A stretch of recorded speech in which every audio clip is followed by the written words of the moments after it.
세상에 혼자 살 수 있는 사람은 아무도 없습니다.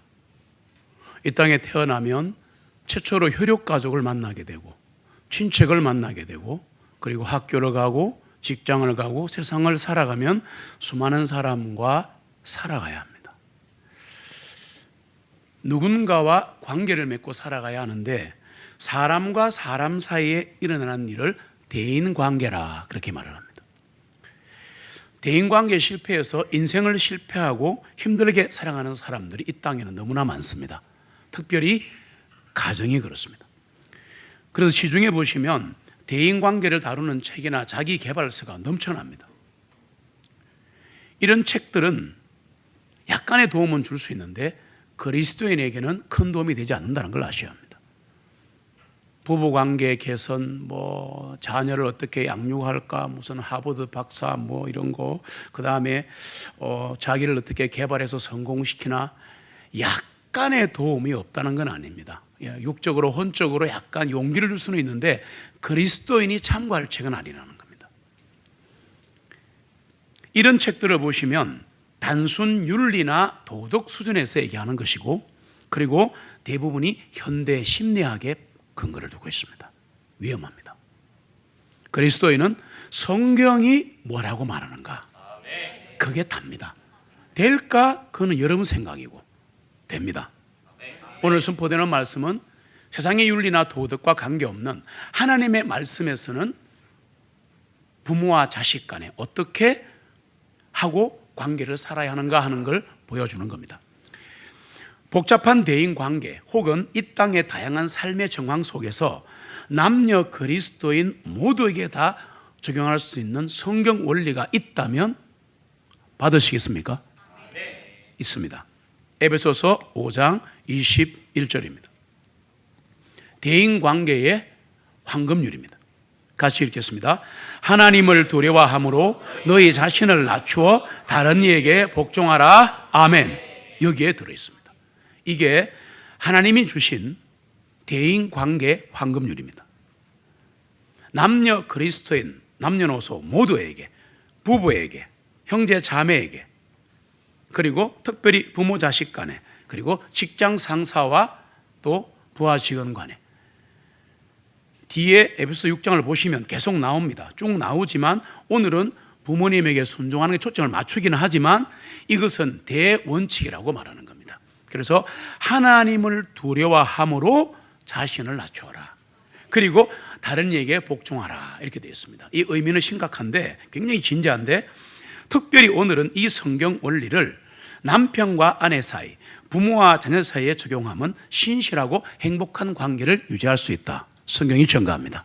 오늘은 부모와 자녀 사이에 집중하겠습니다. 우리가 살고 있는 21세기는 혼인이나 가정의 질서가 무너져 있습니다. 보시다시피 동성애, 이혼 이런 얘기를 하지 않더라도 지금 이 마지막 시대는 혼인과 가정의 질서가 완전히 붕괴되어 있습니다. 예전에는 그래도 인정받고 존중받았던 것들이 지금은 의문시되고 조롱당하고 무시당하고 있습니다. 지금은 포스트 모더니즘 시대입니다. 포스트 모더니즘이란 의미가 뭐냐 그러면 탈권위주의다. 모든 권위를 다 무시하는 시대입니다. 다 맘먹으려고 합니다. 70된 할아버지와 20살 청년도 나도 당당한 국민이고 나도 성인이야 이렇게 맘먹는 시대가 됐습니다. 모든 권위와 질서가 지금 다 무너져 있습니다. 우리 피부로 느끼고 있습니다. 그런데 아는데 그 악한 사상이 우리 교회 안에도 침투해 있고 내 머릿속에도 들어 있습니다. 오늘 말씀을 들으시면서 씻어지기를 원합니다. 왜냐? 교회는 하나님의 말씀으로 거룩하게 되고 씻음받기 때문입니다. 특별히 부모의 권위가 무너져 있습니다. 스승의 권위가 무너져 있습니다. 직장 상사의 권위가 무너져 있습니다. 왜 그런가? 개인주의가 만연합니다. 그리고 인터넷 정보화 시대에 따른 익명성 때문입니다. 그리고 이런 어떤 문명화된 자동차 문화도 굉장히 많이 작용합니다. 80된 할아버지가 몰고 가든 20살짜리가 몰고 가든 똑같이 자동차를 몰고 가기 때문에 바로 빵빵거리고 손을 흔들 수 있는 거죠. 익명성입니다. 그래서 이 악함이 활발하게 작용하기 때문에 소요라는 것은 뭔가 웅성웅성하게 뭔가 불안한 이런 것들이 아주 횡행하는 시대에 우리는 살고 있습니다. 부모와 자녀의 관계도 시대가 달라졌으니 달라져야 한다고 얘기들을 합니다. 신앙이 타락하고 경건이 없는 시대에는 언제나 법과 질서가 무너졌습니다. 그래서 인간관계가 나빠졌다고 성경이 증거하고 교회사가 증거하고 역사가 증거하고 있습니다. 그래서 예수님 그 당시에 세상이 어땠는가? 로마서 1장 28절을 보였습니다. 2000년 전에 같이 읽습니다. 또한 그들이 자기 지식 안에 하나님을 모셔두기를 좋아하지 아니하므로 하나님께서도 그들을 버림받은 마음에 내어주시어 합당하지 않은 일들을 행하게 하셨으니 아멘. 사람들이 자기 지식 안에 하나님을 두기를 즐겨하지 않았기 때문에 언제? 2000년 전에도. 그래서 하나님께서 그들을 버림받은 마음에 내어주셔버렸습니다. 그래서 마음이 허한 거예요. 하나님이 없기 때문에 인간은 근본적으로 하나님을 싫어합니다. 예수 믿기 전에는. 그래서 마음이 허한 거예요. 그래서 제가 매번 말씀드렸지만 이 허한 마음이 커지면 커질수록 우울증이 오고 자살까지 가는 겁니다. 사람에게 누구나 다 외로움이 있습니다. 그러나 이 외로움을 따라가면 안 됩니다. 약간의 외로움은 있습니다. 심지어는 거룩한 외로움이 있습니다. 뭔지 아세요? 사명 때문에는 외로움. 사명. 그래서 시대가 바뀌었으니까 이렇다란 말씀을 하시면 안 됩니다. 여러분, 우리는 옛 복음을 따라 사는 사람입니다. 복음은 옛날 거예요. 그러니까 정직하게 말씀드리면 이게 앉아 계신 어르신들의 옛날 분이다라고 생각하시면 안 됩니다. 저분도 조금 전에는 어린아이고 청년이었습니다. 진짜입니다. 그러니까 우리는 항상 젊으면 내가 맞다고 생각합니다. 이게 포스트 모더니즘입니다. 이게 현대 악한 사상입니다. 그래서 하나님을 두기를 좋아하지 아니하므로 이 사람들을 버림받은 마음에 내어주신까지는 좋은데 그 다음에 무슨 얘기합니다. 합당하지 않은 일을 하게 하셨다. 우리 성경 보시면 다윗은 하나님 마음에 합한 자라 이렇게 맞았다. 그래서 그렇게 죄를 지어도 회개하면 용서하시고, 다윗은 예수 그리스도의 상징입니다. 엄청난 일을 해내고 죽었습니다. 그런데 그 다윗은 하나님 마음하고 딱 맞았다 그랬는데 여기 보시면 그들을 이 하나님을 마음에 모셔두기를 싫어하는 사람들을 버림받은 마음에 내팽개치게 하셔서 합당하지 않은 일을 하게 하셨다. 그게 뭔가? 로마서 1장 29절로 30절입니다. 사람들은 그때도 이렇게 살아갔고 지금도 이렇게 살아갑니다. 같이 읽어보겠습니다. 곧 모든 불의와 음행과 사악과 탐욕과 악의로 가득한 자들이요, 수근거리는 자들이요, 뒤에서 험담하는 자들이요, 하나님을 미워하는 자들이요, 업신여기는 자들이요, 거만한 자들이요, 자랑하는 자들이요, 악한 일들을 꾸미는 자들이요, 부모에게 불순종하는 자들이라. 아멘. 마지막 날들의 위험한 때가 오면 벌어지는 일들이 디모데후서 3장 2절에 나오는데 필요한 부분만 읽어보겠습니다. 같이 읽습니다. 사람들이 자기 자신을 사랑하며 돈을 사랑하며 자랑하며 교만하며 하나님을 모독하고 부모에게 불순종하며 감사하지 아니하며 거룩하지 아니하며. 아멘. 2000년 전에도 부모에게 불순종했고 지금도 불순종한다고 예언되어 있습니다. 무슨 얘기냐? 배교의 시대, 하나님을 배신하는 시대에는, 경건치 못하고 신앙을 무시하는 시대는 세상의 모든 기초와 인간의 관계가 흔들리게 되어 있습니다. 그래서 이것을 대표적으로 보여주는 게 뭐냐? 부모에 대한 불순종입니다. 어쩔 수 없다라고 하시면 안 됩니다. 그리스도인은 복원해야 합니다. 그렇지 않습니다. 그래야 세상 사람이 우리를 다시 보게 되어 있습니다. 우리 예수 믿는 부모와 자녀는 세상 사람과 다르다, 이것을 보여줘야 합니다. 전도하려 하지 말고 그걸 보여줘야 합니다. 특별히 부모와 자식 간의 아름다운 모습을 보여주면 어떻게 저런 일이 있을 수가 있나. 이야, 교회 가니까 저렇게 부모가 바뀌고 자식이 바뀌는구나. 알아서 오게 되어 있습니다. 성경에 나와 있습니다. 자연스럽게 복음 전파의 문이 열리게 되어 있습니다. 성경의 원리대로, 성경 말씀대로 부모에게 순종하는 모습은 믿지 않는 사람들에게도 좋은 모범이 될 것입니다. 성경은 이상하게 남편과 아내, 부모와 자식을 다룰 때 성경 보시면 아내를 먼저 다룹니다. 에베소서 5장을 보시면 아내를 먼저 다루고 남편을 다룹니다.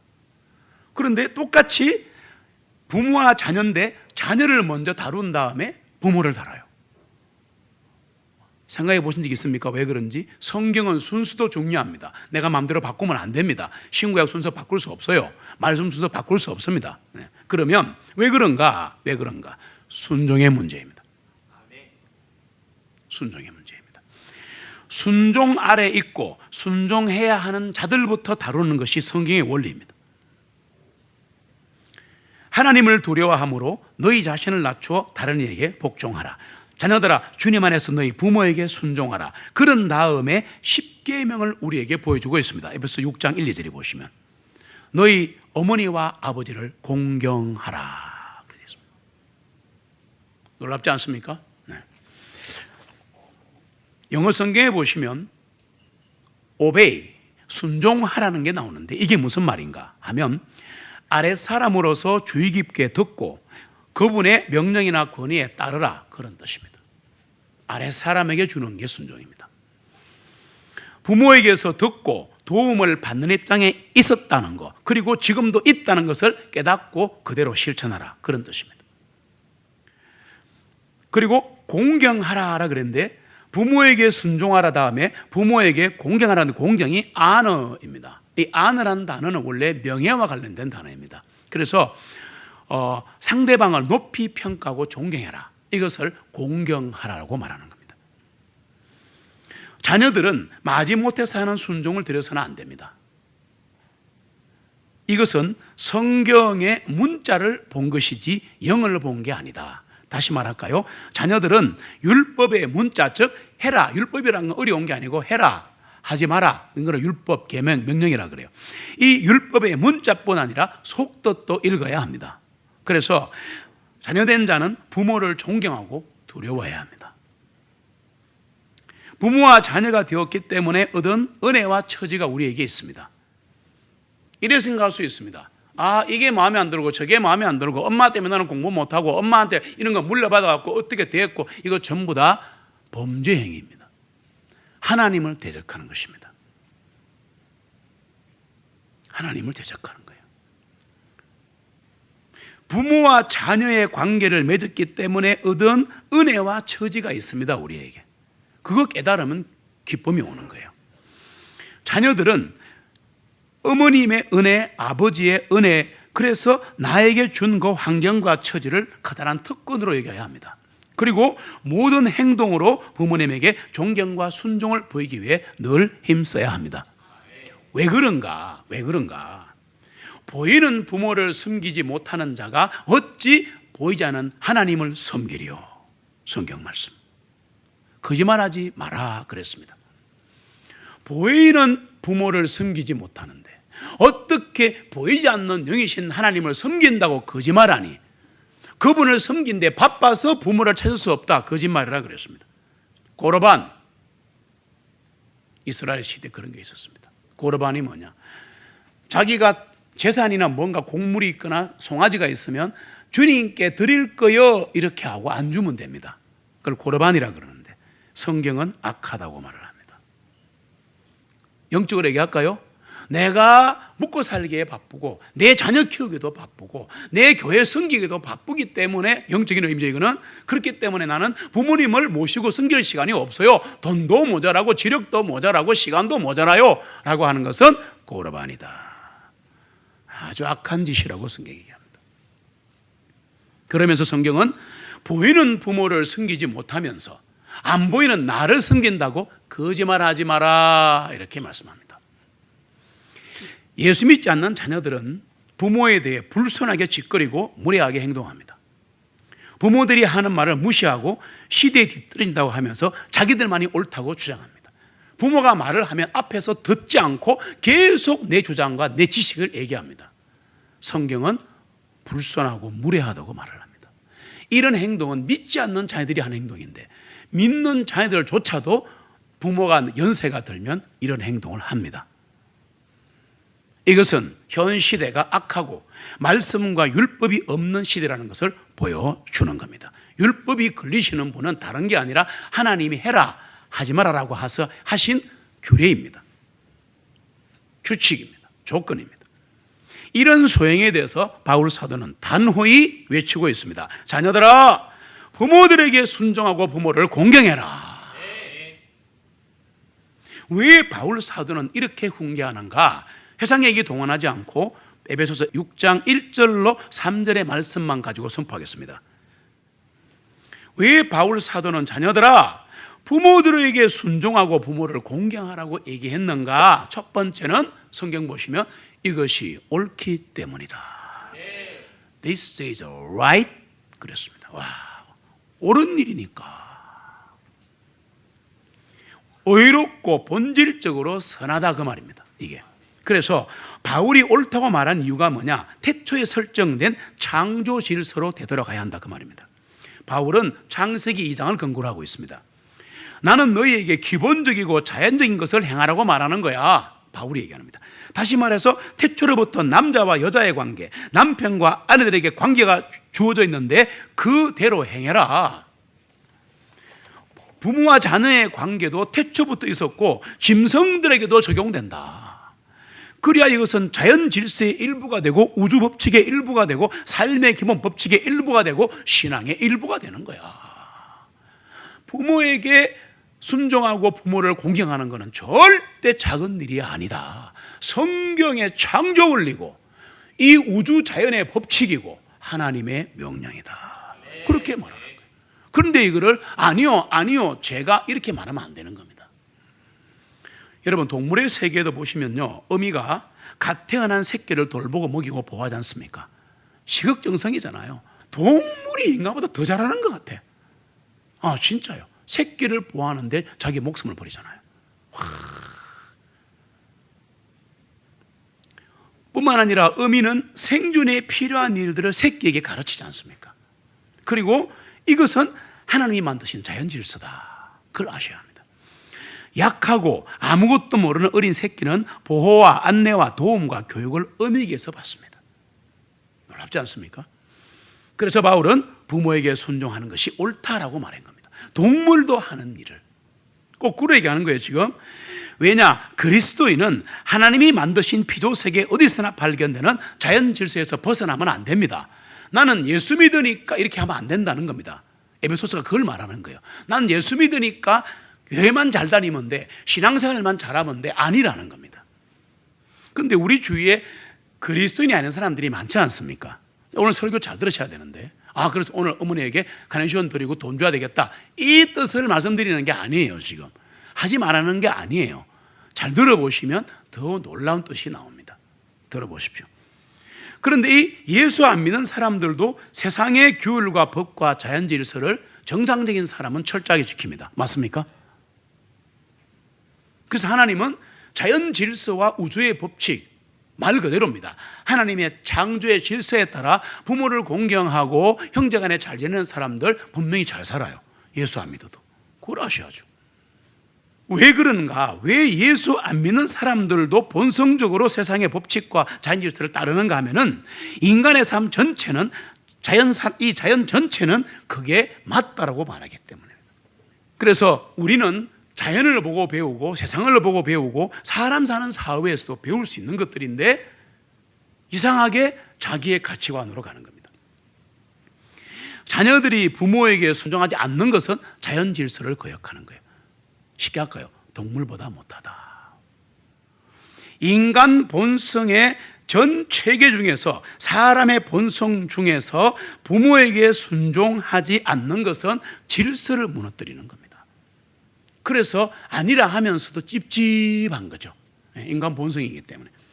여러분, 생명이라는 것은요, 방금 말씀드린 이런 자연 질서의 혹은 신앙 질서의 창조 질서의 기초 위에 계획되어 있습니다. 살아간다는 것은.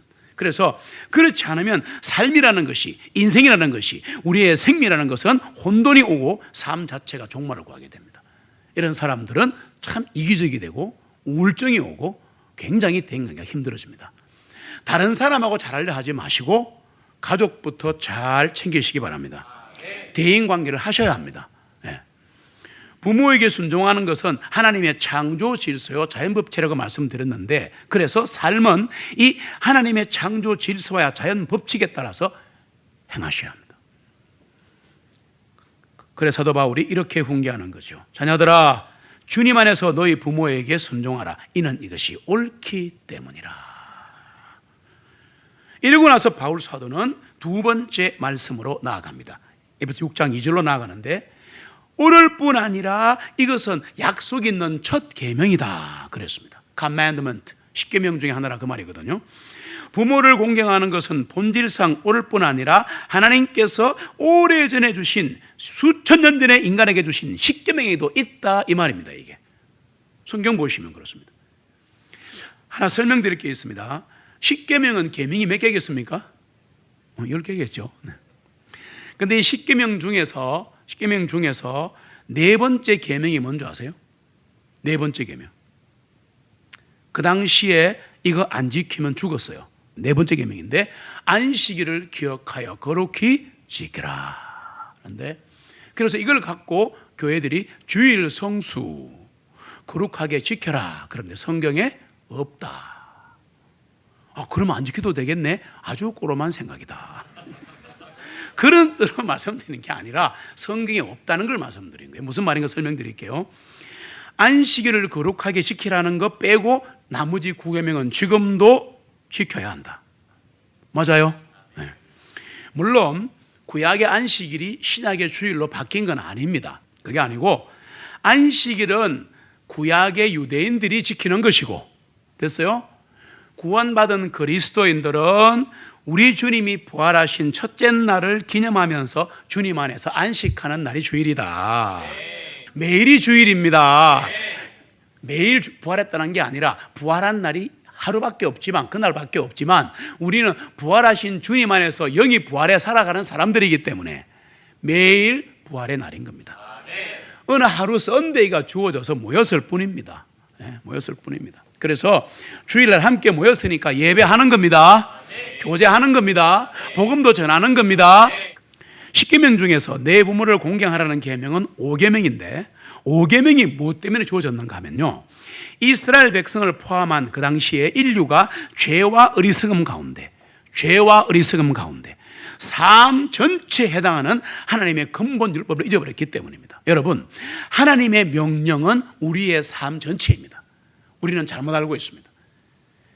내가 기쁘고 하나님이 기뻐야 한다. 내가 슬프면 하나님도 슬퍼야 한다. 이것을 바로 현대주의라 그럽니다. 자기중심주의라 그럽니다. 하나님이 기뻐하시면 나도 기뻐하고 하나님이 슬퍼하시면 나도 슬퍼하는 것을 신본주의라 그러는데, 이것을 한마디로 뭐라 하냐? 율법이라 그렇게 말합니다. 율법이 어려운 게 아니에요. 이거 하지 마 얘들아. 이거는 해야 돼. 나 외에 다른 신 섬기면 안 돼. 주님이 말씀하신 거죠. 살인하지 마, 도둑질하지 마, 하나님 하신 거란 말이에요. 그런데 이게 삶의 전체에 해당되는데도 하나님의 율법과 명령을 잊어버렸기 때문에 그때나 지금이나 사람은 방황하고 있는 겁니다. 교회가 하라는 걸 하면 힘든 거로 생각하는데 그렇지 않습니다. 말씀대로 사는 게 가장 쉽습니다. 해보면 아십니다. 이게 안 되는 사람은 구원을 받지 않았기 때문이고, 구원을 받아도 회심하고 성령의 부으심이 없고 말씀을 읽지 않고 성도의 교제가 없기 때문에 자꾸 세상 생각이 나를 사로잡기 때문에 내가 왜 교회가 하라는 대로 해야 돼? 내가 왜 성경이 말씀하는 대로 내가 살아야 돼? 근데 내 인생 내 거잖아 라는 생각이 드는 겁니다. 그래서 부모에게 불순종하는 것은 6,000년 전이나 4,000년 전이나 지금이나 언제나 잘못된 거예요. 성경 보시면. 그리고 살인, 간음, 도둑질 언제나 나쁜 거였습니다. 지금은 괜찮고 그런 게 아니에요. 똑같습니다. 10계명은 들어보시면 1계명에서 4계명까지는 하나님과 인간관계를 보여줍니다. 그런데 내 부모를 공경하라는 5계명을 바울이 약속 있는 첫 계명이라 그랬어요. 자, 이게 뭔 말인가? 5계명을 보시면 5계명이 부모를 공경하래요. 10계명에 이 5계명에서 사람 사이의 관계에 대한 명령이 시작됩니다. 5, 6, 7, 8, 9, 10은 전부 다 인간관계를 말하는 거예요. 그래서 다시 말해서 중요성에 있어 첫째이기 때문에 약속 있는 첫 계명이라 말한 것이고, 다른 계명이 다 중요한데 부모를 공경하는 것이 인간관계 중에서 상대적으로 훨씬 더 중요하다라고 주님이 하나님 말씀하신 거예요. 왜 부모를 공경하는 게 상대적으로 중요한가 하면, 잘 들어보세요. 이제부터 부모를 공경하라는 5계명을 무시하면 사회가 붕괴되기 때문입니다. 하나님의 법칙입니다. 가족이나 가정이 무너지면 다른 모든 사회에서는 다 무너지게 되어 있습니다. 가정을 지켜야 합니다. 그래서 우리 교회 하나님 주신 사명이 뭐예요? 가정을 세우는 교회, 영혼을 살리는 교회. 꼭 해보십시다. 네. 그래서 가정이나 가족이 이 무너진 것이 사회 질서가 무너지는 계기가 됐는데, 이것이 지금 21세기의 가장 심각한 문제라는 걸 아셔야 합니다. 경제 문제, 환경 문제, 탈원전, 오염, 대기 오염, 무슨 어쩌고 저쩌고, 경제가 어려워지고 전쟁이 위험이 있고 북한이 어쩌고, 그거보다 훨씬 더 심각한, 가장 심각한 문제가 뭐냐? 가정이 무너진 거다. 가족 간의 대화가 안 되는 거다. 누가? 주님이 그렇게 말씀하시고 계시는 겁니다. 그래서 하나님께서는 부모를 공경하고 부모에게 순종하라는 이 얘기다가 5계명의 약속을 첨가하신 거예요.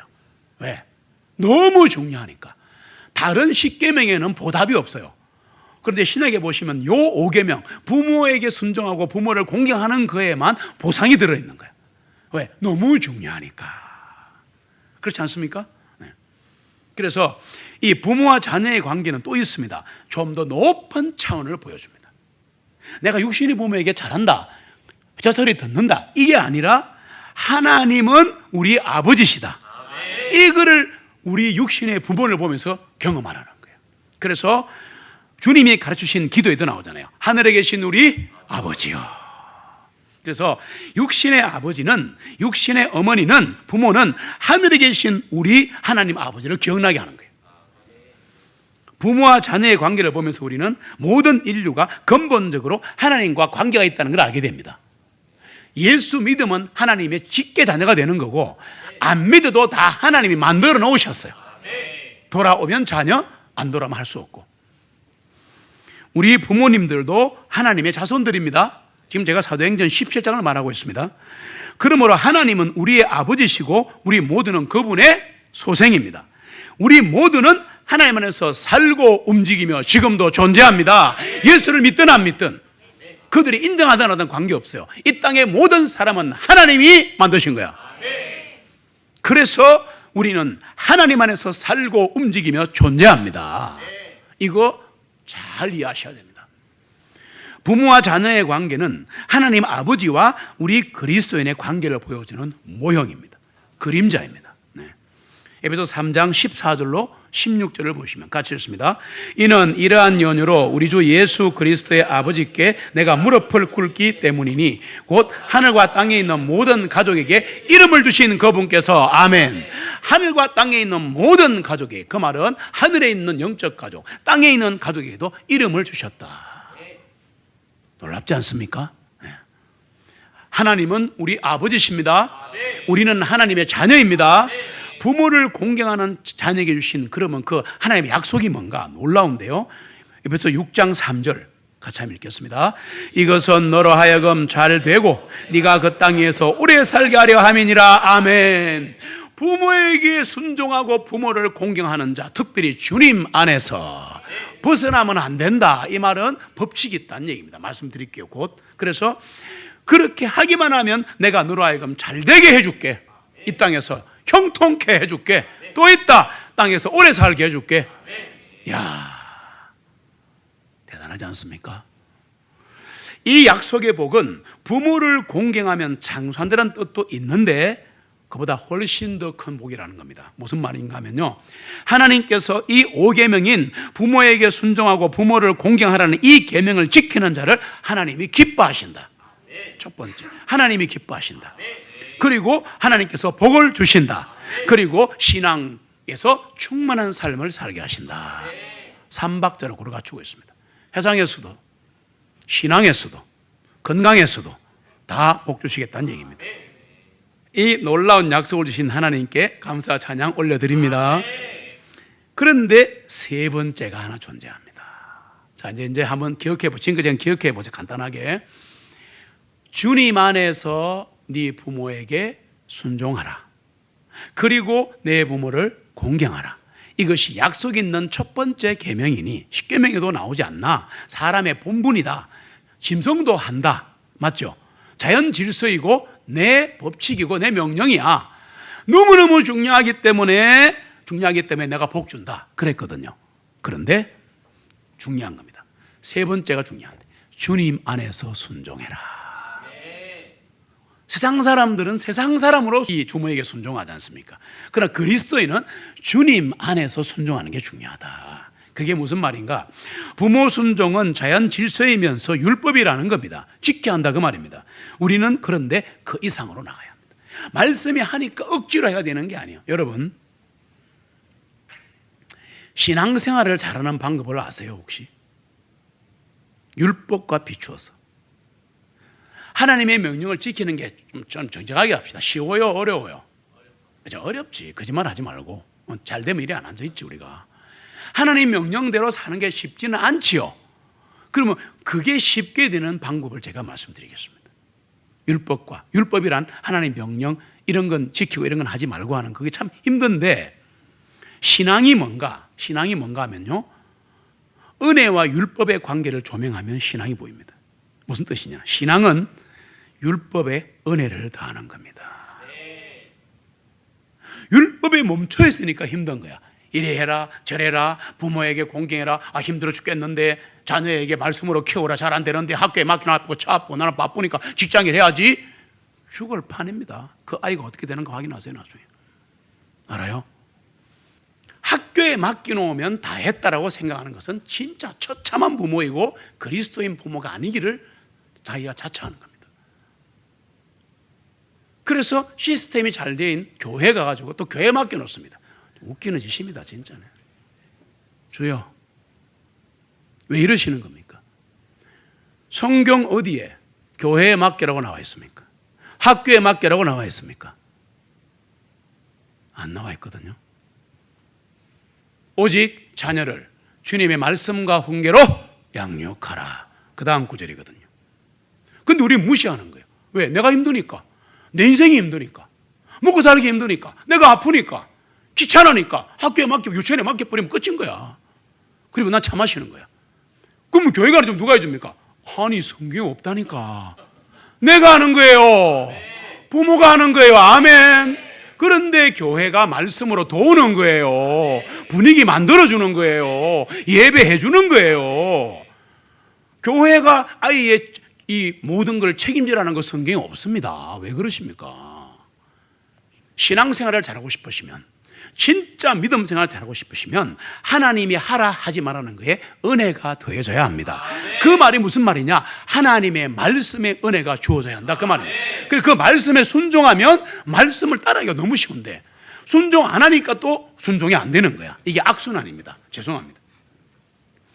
신앙은 율법에 은혜를 더하는 거다. 그러면 하나님의 명령을 잘 행할 수 있다. 그럼 은혜를 더한다는 것을 부모 순종과 연관시켜 볼게요. 주제가 이거밖에 없으니까 오늘은 은혜를 더한다는 게 무슨 말이냐? 말씀이죠. 말씀이 나왔잖아. 보세요. 율법이 나왔잖아.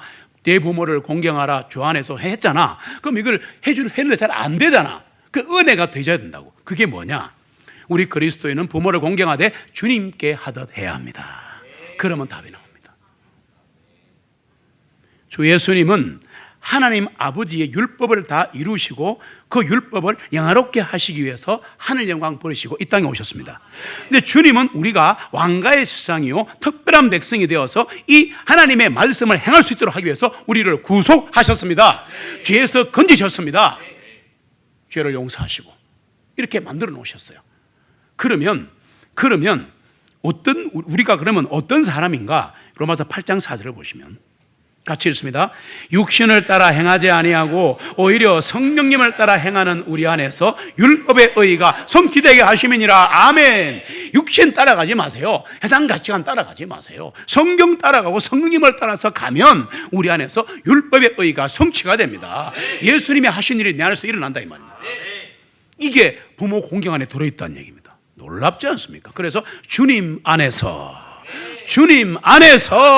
공경하고 순종하는 거예요. 말씀 안에서 우리가 이렇게 살 수 있도록, 즉 성령님을 따라 행하면 율법의 의의가 예수님처럼 우리 안에 성취되게 하시기 위해서 주님은 우리를 위해 자신의 목숨을 주신 겁니다. 주님은 나를 위해 십자가에 돌아가신 거예요.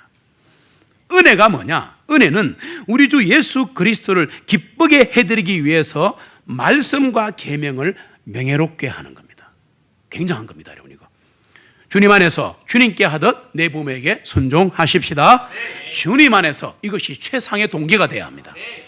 이 행함이 주님을 기쁘시게 합니다. 다시 말씀드리면 우리는 왜 부모를 공경하고 순종해야 하는가? 결론적으로 가면 그 이유가 뭔가? 그렇게 하는 것이 우리 주 예수 그리스도에 대한 우리의 순종을 보여주기 때문입니다. 예수님께 순종하는 길은 바로 거꾸로 부모에게 순종하는 거예요. 부모를 공경하고 순종하는 것은 자연과 율법이 그리 지시하기 때문이기도 하지만 궁극적인 이유가 하나 더 있다. 뭔가 더 큰 이유가 있습니다. 율법이 그래라 그랬고 자연 법칙이 그러라 그랬다. 그런데 더 큰 궁극적인 이유가 있다. 뭔가? 우리 주 예수 그리스도께서 그렇게 하라고 하셨다. 끝. 됐습니까? 거기다 복까지 붙어 있잖아요. 우리의 신앙은 생활에서 입증되어야 합니다. 말로 입증되거나 예배당에서 입증되면 안 됩니다. 우리의 모든 신앙은 생활에서 입증되어야 한다. 지금 우리 주위에 있는 오만 불선하고 악을 행하고 무례를 행하는 자들과 우리는 다르다는 것을 생활에서 보여야 합니다. 하나님의 영이 내 안에 있다. 나는 그리스도의 것이다 라는 것을 생활로 보여주시기 바랍니다. 이 놀라운 기회를 놓치지 않고 행하시면 주님에게 큰 기쁨과 즐거움이 될 겁니다. 그리고 우리 예수께서도 이 세상에 계실 때 육신의 부모에게 순종하셨습니다. 그 이유 때문에 우리는 부모에게 순종해야 합니다. 누가복음 2장 51절 같이 읽습니다. 주님께서 부모들과 함께 내려가시어 나사렛에 이르시고 그들에게 순종하시니라. 뭐 하시니라? 순종하시니라. 내가 누군지 아나? 성육신하는 하나님이야. 어디서 육신의 부모가 까불고 있어 할 수 있는 거 아니겠습니까? 맞잖아요. 예수님은 하나님이십니다. 그리고 참인간이십니다. 이거 거부하면 이단이에요. 그러니까 하나님이 말씀이 육신에 있다는 것이 예수님이시죠. 그럼 예수님 자기가 누군지 알고 있잖아. 근데 부모가 뭐라 그러면 어디서 인간이 나 하나님이란 말이야 할 수 있는 거예요. 잘 생각해 보세요. 우리 조금만 뭐 되면 내가 국회의원 하잖아요. 우리가 하잖아요. 할 수 있다고.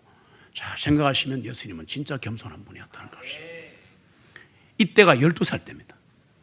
12살 때 하나님에게서 유일하게 하신 아들 예수 그리스도가 성육신하여 인간 요셉과 마리아에게 순종하셨다. 잊지 마십시오. 그분도 그러셨는데 주님은 비록 자신이 하나님 아버지의 일을 위하여 세상에 오셨지만은 주님은 자신을 낮추셨고 부모에게 순종까지 하셨다. 30년 동안 우리는 주님을 바라봐야 합니다. 주님이 부모에게 순종하신 것은 먼저는 하늘 아버지를 기쁘게 하신 것이다. 그런데 우리가 그대로 행할 본도 보여주신 것이다. 부모를 공경하고 순종하는 것은 먼저 주님을 기쁘시게 하는 일이다. 중요한 게 더 있습니다. 우리가 주님을 닮았다는 증거다. 결론 내릴게요. 나이가 얼마가 되든 그리스도인이든 아니든 관계없고 부모를 공경하고 순종하라는 명령은 부모를 어떻게 섬겨야 할지 힘들어하고 궁금해하는 사람들에게 해답이 되는 겁니다. 이것은 모든 사람에게 해당됩니다. 교육학책 버리시기를 바랍니다. 성경 드시기를 바랍니다. 주님 안에서 부모에게 순종하고 부모를 공경하라. 그러면 네가 준 땅에서 잘되고 장수하리라. 왜? 이것이 옳기 때문이라. 이것이 주님께 순종하는 것이요 주님을 사랑하는 길입니다.